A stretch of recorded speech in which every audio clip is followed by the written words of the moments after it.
All right, we'll begin with the Pledge of Allegiance. I pledge allegiance to the flag of the United States of America and to the republic for which it stands, one nation, under God, indivisible, with liberty and justice for all.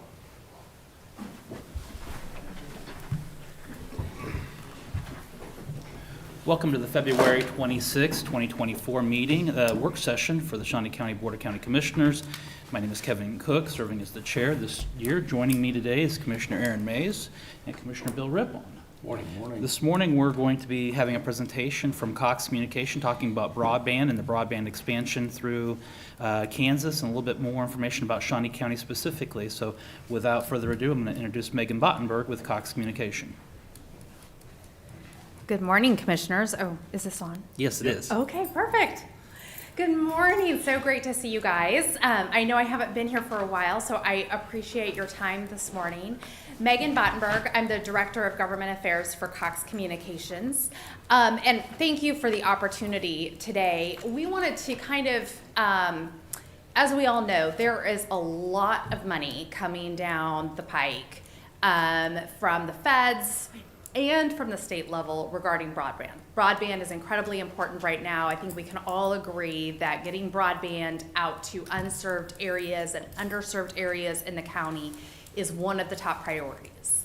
Broadband is considered a necessity in today's life, or an essential opportunity and service in today's environment and society. And so we certainly at Cox, we are part of that and want to be a part of that solution. So I'm just going to kind of go over a few things this morning, but really kind of dive deep into our commitment to Shawnee County and then what we would be asking of you all in the near future. So without further ado, I will start. This is just a quick overview, and I'm not going to go slide by slide, but just want to highlight some of the highlights until we get to our commitment to Shawnee County. But these are, it's an overview of our values. One of the biggest values that Cox believes in is taking care of our employees because they take care of our customers, and we take care of the community that we serve. We always want to leave our community that we serve, we work in, that we provide opportunities in, a better place than when we first came in. And we have been privately invested in Shawnee County for over 40 years. This, again, your community becomes our community. This highlights a few of the contributions that we have made and we continue to make throughout the years. Capper Foundation, Junior Achievement, Boys and Girls Clubs, Big Brothers, Big Sisters. You can see last year we brought in Malcolm Mitchell, a former Super Bowl champion from the New England Patriots, and he highlighted digital equity and how important digital equity and expanding broadband is. Told a great story about his childhood and how important it was for literacy in general. And I also got to try on his Super Bowl ring. And one day I'm going to make something big like that just for myself. But until that happens, so Cox Communications, we are the third largest broadband provider in the country, but we are the largest broadband provider here in the state of Kansas. You have 1 gig access to every home in our footprint. And that includes here in Kansas. Our network that we have here in Topeka and Shawnee County is the same network and same capabilities that we have in Las Vegas, New Orleans, San Diego, and metropolitans across the country. Just to kind of give you an idea, this is how large our network really is from a nationwide perspective. But here in Kansas, we have over 10,000 miles of fiber and gig-capable speeds. Our commitment to Kansas, we have 70 employees here in Shawnee County. They live here, they work here, they participate throughout community organizations and in school districts. Over in 2023, we gave $74,000 in charitable contributions just here in the county alone. You can also see I've outlined the taxes and franchise fees that we provide on just a statewide basis, and then just employee volunteering hours, over 1,000 hours a year. Okay, So now the nuts and bolts of this. Our commitment to Shawnee County. This gives just kind of an overview as to when we talk about Cox Internet and Cox Broadband, this is what we bring to the table. Security, unlimited data plans, Wi-Fi hotspots throughout the area, and a Cox Complete Care package. We also bring affordability programs. So right now, until the federal government runs out of money for this, we are a participant in the Affordable Connectivity Program. We continue to ask Congress to extend this funding, and that continues to be something be taken up at the federal level. But in the meantime, we also have Connect to Compete, which is for households with kids in K through 12 education who are on free or reduced lunch programs. That is $9.95 a month. We also have Connect Assist, which is $30 per month if you're an eligible family that you may not have kids in education right now. So you're an older senior citizen, older adult who's on a fixed income. That would apply to you. Then we also have straight up internet, which is $50 a month, and that is outlined there. Our customer care teams are ready to assist anyone, whether they think they are eligible for one of these programs, or if you're not and you're looking for what's affordable for your family, we'll work with everyone to find what is the right speed, what is the right program for you, and help you sign up as needed. So expansion, as I mentioned, expansion to unserved and underserved areas is incredibly important to Cox. It's one of our top priorities, and I think we can all recognize the wonderful kid in the picture, Mr. Eckert's son, Wes. Wes and his family were one of the first families, if not the first family in Shawnee County that we were able to expand to through CARES Act funding. Over the past several years, really 2020 CARES Act and the Eckerts, their family was the start of something big here in Shawnee County for Cox. We spent, and in that time span, we have committed $40 million in the whole nation to expand to unserved and underserved communities. So for instance, that's just in private dollars. So for instance, this year, the past several years, we expanded to Ellenwood, Kansas. We expanded to Douglas, Kansas. We expanded to Wellington, Kansas, with our own private dollars. We also use grant funding. You do the laundry in your house? You match the socks? He only came out of that 2 years ago. Okay. All right. I guess their washer isn't hooked up as a smart washer, right? Apparently. But Sorry. we also do private expansion, but we also do grant dollar expansion, and that's what the Eckerts were recipients of. We were able to get CARES Act funding for that. So when we talk about private dollar expansion builds, we are a private company. We have spent nearly $700,000 just in Shawnee County alone to build and to expand in the past several years. We've passed over 700 homes. All of those are gig-capable speeds. And we have more planned or on the horizon for 2024, and we'll get to that. As far as our grant recipient builds, we did get the CARES Act grant in 2020. That was a $1.3 million grant. We built fiber, and that's fiber to over 300 homes in northern Shawnee County. Again, gig-capable speeds. We also were a recipient of the Capital Projects Fund grant earlier in 2023, and we have until next year to build that out. I believe it's the first or second quarter of 2025 to build that out. That's 1,300 locations across Shawnee, Jackson, and Wabunsee counties, including the cities of Delia and Willard. Which is great about this build is that these are some of the smallest communities in the state. Used to, we would tout Gass, Kansas as the smallest community that we serve and one of the most rural communities that we serve. Now we get to tout that we're serving Delia and Willard, and we're looking forward to those opportunities. Again, it'll be all fiber, and the build will continue through 2024 with addresses. As of right now, addresses will be online by 1st of 2025. So this is a great overview and gives you an idea as to where we've gone and where we plan to build. So in the areas that are outlined in green, those are our private dollar expansion bill. So you can see we've expanded some to the north. We've also expanded some to the south. The one you can see that is over Dover, that one has not started yet. We anticipate to start that sometime this year, as long as, construction estimates keep coming back favorable.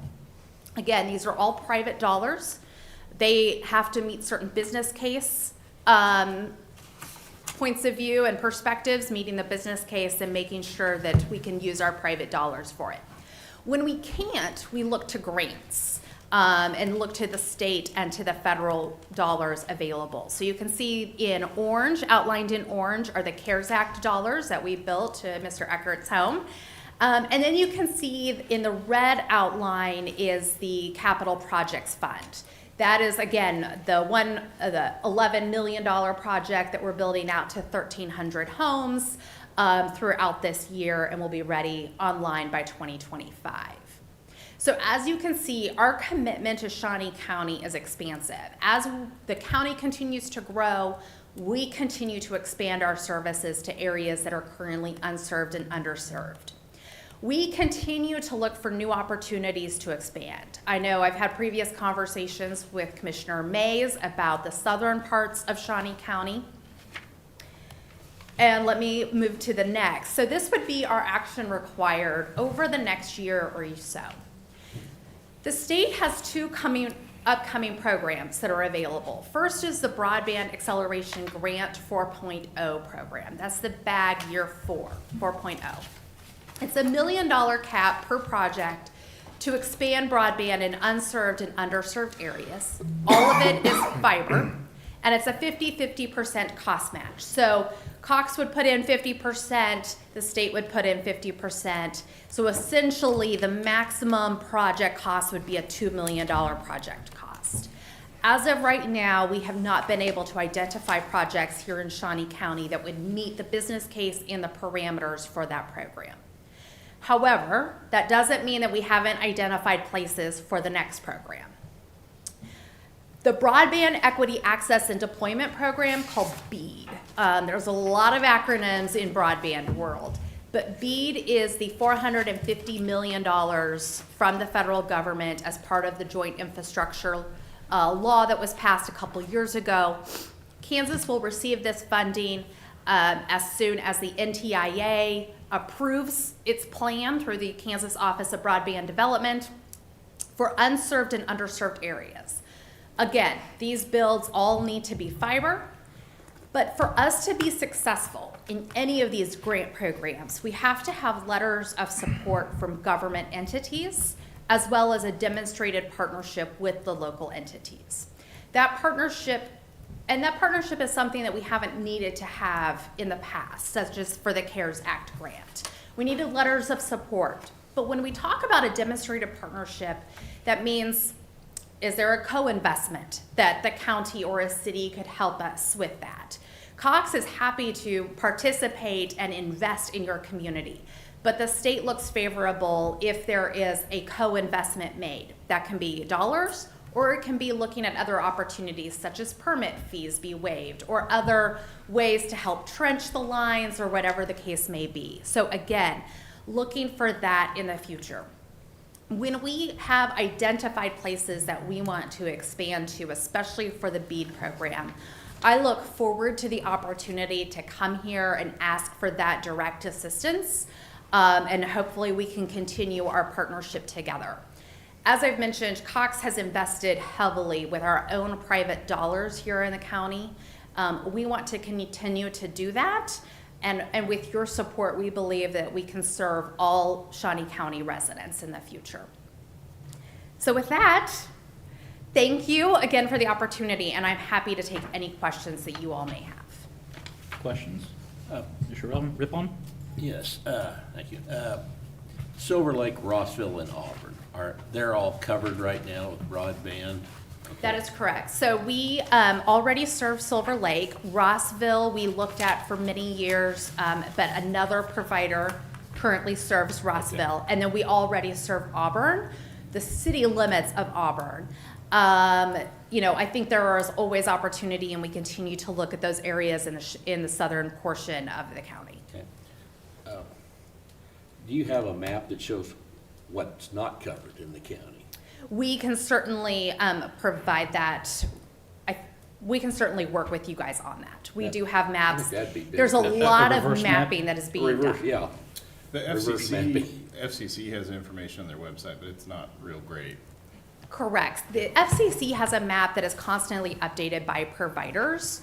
I know we submitted a grant for the southern portion of Shawnee County, I believe it was last year, but it was challenged by another provider saying that they can already serve that area with the required speeds. So again, we continue to look at more opportunities. That's the problem with grants, or not necessarily the problem with grants, but that is a part of the grant process, is that we can submit an application based on maybe the FCC map or maps that we have, but another provider can challenge that and say, no, we can meet the speeds that are needed. And so, which is a great opportunity, right? Because one, it ensures that the dollars are going to where it needs to go, unserved and underserved areas. But there's also a challenge of making sure, and that's where we need to have your help and residents' help to demonstrate speed tests, to demonstrate that maybe that provider isn't meeting the speed needs that are necessary. And so it's a collaboration to make sure we get the broadband out to those unserved areas. When you go into these rural areas and go to a house, do you have wire then connecting to the house, or is that the responsibility of the homeowner to get from the main line into the house? Or? No, so when we expand into an area, so for instance, let's say when we build out to Dover. We'll build on, as of right now, we would build onto 57th Street or anywhere else that we build out to. We'll build the main line, and then if we pass a home, then you can say, the home, we have marketing materials, and so we stick placards on the door and say, fiber is coming now. And I'm sure Mr. Eckert could probably explain how it worked for his family. I was there that day. It was a big day. It was a big day. So we stick the placard or the door hanger on the door and say, sign up, we're ready to install. You schedule the installation, and then we run the line from your right-of-way, from your easement, public easement by your house, up to your home. And it's a line straight up to the home. Very good. It's I know we all know that this is important, but because of this program, my wife is able to serve the United States of America in her capacity and stay here. She actually has an office in DC with her name in it, but because of this, she was able to take that job, and we're still married. Broadband, saving one marriage at a time. Commissioner Mays, thoughts, questions? So let me ask you, and maybe you don't have an answer to this, but at one time there was an issue with a lack of internet at Billard Airport. Did that ever get taken care of? I know you were working with them, and I don't know where things ended up. So that's from a commercial business perspective. We are happy to build to any business. Okay. And we have, network out around Billard Airport. It just does cost, from a business perspective, it does cost to build to a particular business, and I believe in that case.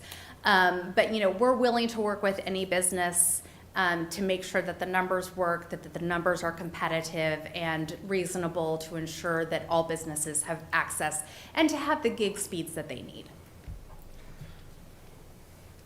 So we talk a lot about gig speeds. As technology evolves, is a gig speed going to be enough? I mean, obviously, is it going to be a situation where as soon as we get everybody on gig speed, they're going to ramp it up to terabyte speed or something? Like, So that's technology. Technology is always changing. We are prepared to expand our technology as the needs of customers continue to expand. So for instance, we do infrastructure upgrades on a regular basis. So what that means this past year is that we've done what we call node splits. So one node may, and these are just random numbers, one node may serve 500 homes. We split that node into two to provide greater speeds, greater capacity, greater latency. So a node may then serve 250 homes, so you have greater speeds, again, meeting the needs. Another great example of helping us meet the needs of our customers, or us meeting the needs of our customers, last year we doubled everyone's speeds at no additional cost. So if you had, I know for me, I had, I think, 250, my plan was 250 megabytes per second download speed, right? All of a sudden, out of nowhere, it became 500. Again, at no additional cost. Everyone was a recipient of that. So again, helping to meet the needs of our customers and staying ahead of them as they need it. So in time, yes, you're absolutely going to need higher speeds. We will upgrade the infrastructure to make sure that those needs are met. We're already preparing our infrastructure for that, adding fiber. Again, when we do the node splits, you have to add more fiber into the network. We have been doing that across our Topeka and Shawnee County footprint in the past year, continue to do that. So yes, we'll continue to meet the needs as customers increase their needs. So, thank you. We also hear a lot about like the big Panasonic plant in DeSoto getting built, and the strain that's putting on some of the electric utilities. Are we going to see any resources taken out of Shawnee County and put over there from an internet standpoint? Nope. We actually don't serve that far Okay. east. So the farthest east that we serve is Lecompton. Meriden, Lecompton, Jefferson County areas. That's it. So really, this is a large footprint for Cox, is Topeka area, and we plan to keep all of our network right here. And then I guess sort of on that expansion and construction stuff, anytime somebody puts in a new subdivision, is it safe to assume that you guys are there on day one, like before the construction even begins, permitting and getting ready to go? We work often with developers here within the county and within the city as they develop those residential areas. That is what we call business as usual expansion. Again, private dollar expansion. Great, thank you. Go ahead. Yeah, thank you. You mentioned you go to any business. What about government buildings of Absolutely. whatever? Government buildings, it works very similar to a business. So we have, I know Mark works regularly with our Cox business folks that we offer and provide fiber services to all of the government entities. So up at the 46th Street Shops and Community Center, for years we did not have great service. Kind of the way it worked is we reached out to Cox, also talked to AT&T to see who had the services close by. We basically work out a deal for, I think it was a 5-year agreement to help offset the build cost. That one I don't remember if we actually had a build-in cost or not, but typically what they will try to do is say it's going to cost them X number of dollars to build it. To make it financially feasible for them, if we agree to a 5-year plan with them, they'll basically waive the build-out costs. So that's kind of how it works for the county. I think, pretty sure at Forbes Field, when we added service out there, that was a free build-out of, we just agreed to a certain number of years of keeping the service to that location. Okay. What about hotspots? Say you want to make this room a hotspot. What is that? Is there a fee for doing that, or how do we? I would have to get more details on that. I did notice you have Cox Wi-Fi in here through Shawnee County, and it's a guest hotspot. So I did notice that's already, and that might be part of your plan already. I just don't have the exact details on that. Okay. But there are hotspots throughout the community. So can I expand on that a little Sure. bit, if you don't mind? Go ahead. What if we wanted to make Gage Park a hotspot, or Lake Shawnee, or something like that?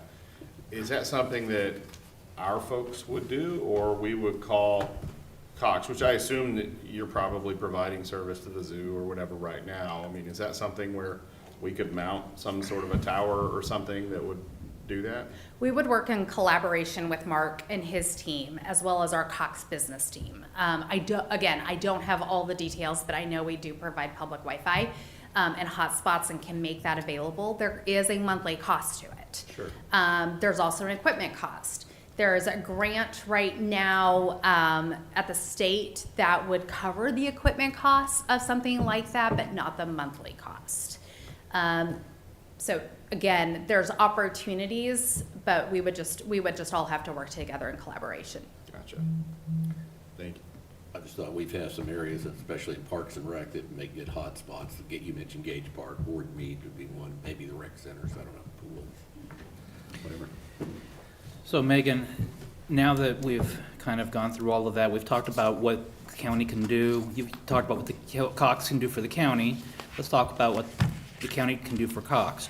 So you identified a couple of things. You talked about when we do expansion of public works projects, looking at adding trenching along those.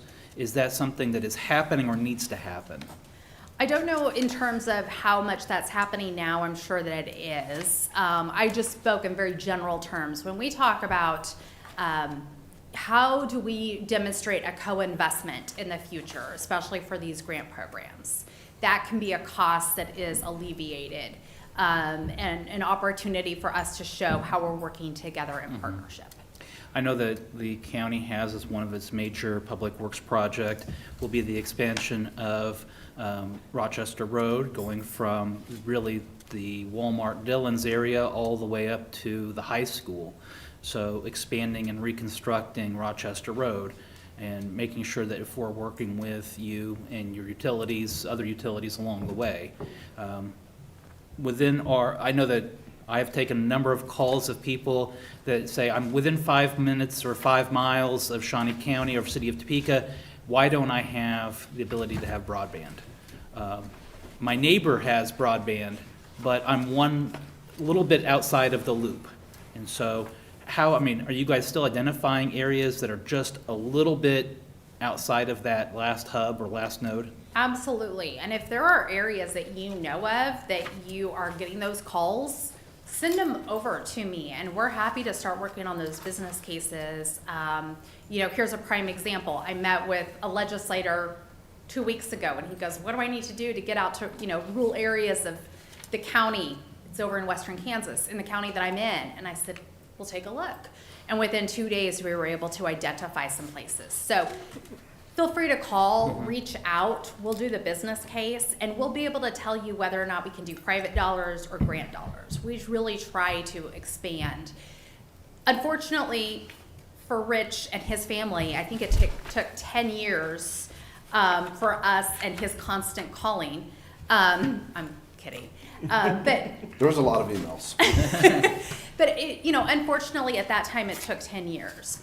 We didn't have grant programs at that time. And so at that time, and still to this day, as we're looking at where do we spend private dollars to expand, it's easier for the company. And again, we're nationwide. So sometimes the company may look and say, well, if I can build to 200 homes that are on top of each other in Phoenix, Arizona, compared to 5 homes in Shawnee County, rural Shawnee County, again, it's the business case. That's why oftentimes we do have to look for grants for more rural areas. But I think what you've seen on the map today is that we're not afraid to spend our own private dollars to expand as much as we can. And we're constantly looking at that opportunity and want to work with you guys on finding those opportunities, but then also both private dollars and then grant dollars. Rich? We're going into our 4th year of having this cable, and we have never had one day of an outage. A frequent topic of my Facebook feed, though, is which internet is the best, and if you can't tell, everybody hates their internet provider. It doesn't matter who it is. But a topic that keeps coming up is how creaky their system is, or they'll have outages time after time after time. And I'm wondering, does fiber have an age component to it? Like, we've never had an outage, but it's pretty easy to go on the internet and find people who, well, I just had one last month. And when you look at where they live, they're usually inside the city limits, that they've been served for 20, 30 years. I don't know how long, but does the fiber itself wear over time? So fiber is, probably the best quality of method. So as we upgrade our infrastructure, we're adding in more fiber to get to that, for everyone to have fiber. So that's part of it. There's also other components to it too as well. So for instance, it can be wiring in a home. It can be noise in a node, which can hurt, the line. It can be your equipment in your home.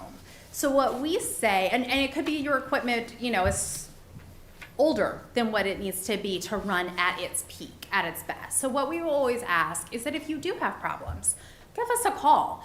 Our techs want to be sure, and the company wants to be sure that you are getting the best quality internet that you are paying for.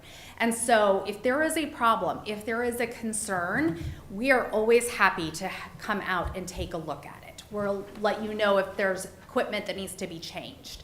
Sometimes, I'll hear, similar to that situation, if there's a lot of complaints in this one area. At that point, we'll take a look at what's the network. How's the network performing in that area? How's the node performing in that area? Are there problems? Is there noise that is intermittent and we haven't been able to identify? We'll do our own investigation. If we can't find anything, then we try and get the address so that we can actually go out to the customer's home and identify, is there a problem within the home? Again, we want to help solve all the problems, so if you're having an issue, feel free to call us. So I guess I didn't think about this very much in not having fast internet for 20 years, but there are lines here inside the city of Topeka that are not fiber.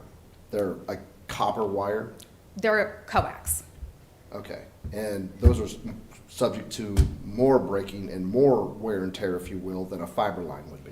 So not more wear and tear, but obviously fiber is the best quality. And so we have all the fiber goes to the node, and then from the node to the home is typically coax. As we upgrade the infrastructure, more fiber will be added to the home. What's your estimate in completely eliminating that and being into full fiber inside the city limits of Topeka? It's an over the time. It would be kind of like a phase in. But you don't have it. You couldn't say by 2032 we'll have all fiber. I mean, that would be great, but it's an over the time. A lot of times the wire gets cut during construction projects and stuff like that too, and that's. Absolutely. And so, yeah, there's multiple reasons as to why there might be an outage, and it could be fiber cut too. Fiber is not immune to being cut either, or a squirrel chewing on it, or, sometimes I've heard people say, oh, my internet's not working. Well, if we'll have a tech go out and we'll take a look at the line, right? And it's a squirrel chew. Again, something that we can't prevent from happening, and that can happen to fiber, it can happen to coax, for anything. But the technology that we have for a coax legacy network is, again, provides the same speeds that you're able to get on fiber. One thing I'll add, commissioners, is that in the past 7 years of my life with the construction company, we constantly fought with utility relocation. It was a huge deal, and I'm not going to name names, but the name Cox rarely came up in our frustrations. Good to hear. Okay. Thank you.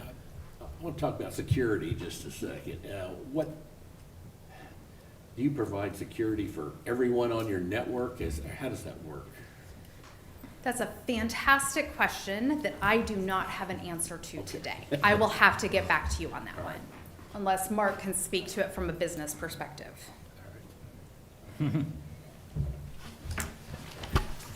Other questions? Closing thoughts? Well, thank you for coming, and I know that we have done letters of recommendation or support in the past, and we'll continue to do so. And then I'm sure that we will be in touch with constituents that reach out to us about looking at that business case model for expansion, and I look forward to having more expansion occur within Shawnee County. So thank you very much for being here today. Thank you, and I will follow up on the security question as well as unserved areas of Shawnee County that you guys would be interested in as well. Okay? Sounds Very good. good, thank you. Thank you. Our next item is public comment. Seeing none, is there any administrative communications? I'll just throw in a 2 cents, Mark Price, Information Technology. First off, squirrels are horrible at my house. And second off, I will be the last person probably in the city of Topeka to get off of coax just because of where I live. I will be the last one, I will guarantee you. So Rich, I'll let you know when I finally get fiber. But I do have an answer for your squirrel problem. It's what we use, coyotes. I don't Yeah, think that works in the city. yeah, it doesn't work in the city. Oh. But just to reiterate what something I spoke of last year is there's that FCC broadband map. At that time, we were talking about challenging the map to try to get it changed. The thing for the citizens to know is if you're having issues, what you really do need to do is go through the FCC and file a formal complaint. They will address the map. The map right now, if you look at Shawnee County, it shows 100% coverage throughout the county. And I know there are areas very close to the city, like you guys discussed. I have a friend who runs a business just off of 10th Street out west of town, who he has no options. I'm sure he'd love to, have Cox come in there, but, he's got wireless options only, and he struggles with that. So I know if you get on there, you file a formal complaint, they will do an investigation, and it will help, number one, show where the truly underserved areas are, because when Cox is applying for a grant or, AT&T or any of these other broadband providers, if it appears as if there are services there that aren't really there, the FCC is going to go, well, you've got a service that will provide you what you need, so you don't qualify. It will help the providers expand services by getting the grant money they can use. Thank you, Mark.